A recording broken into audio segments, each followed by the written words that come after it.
Join Sada Academy, Goa's best coaching for IIT, JEE and medical exam preparations for class 7 to 12. Register today for Sada Talent Search exam for class 6 to 12. Admissions are now open for repeaters medical batch for NEET 2022. Like normally if there is a overflow something like that, people complain, somebody tends to complain and immediately we send.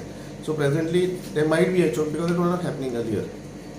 Okay, sometimes it does happen because there is a possibility like some sand entry there and then the blockage is there.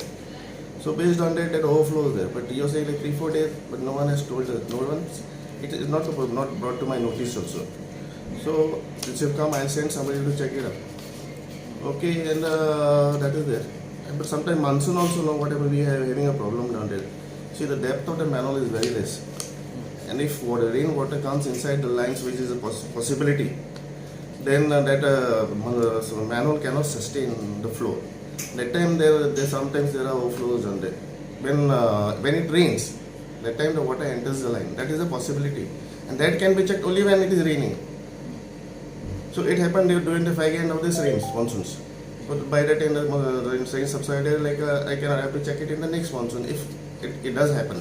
आम्ही तर already काम start केल्या JCB हाडून ते पायपलाईन ते उदकाची हेजे पोना घातली आता जेसीबी हाडून ती ऑलरेडी करता आणि प्लंबराक आपयला ऑलरेडी हाडून आमी करतले आणि मिलिंद नायकाच्या अंडर फूल आमचे वास्कोचे म्हणजे मुरगांव हांगासून फूल डेव्हलपमेंट जाता वो रोडाचे पळय आमी आतां वायडनींग करून हें केला एक 12 मीटर रोड जातलो तेजे फुडें पेवर्स येतले ऑलरेडी काम फूल स्विंग आहा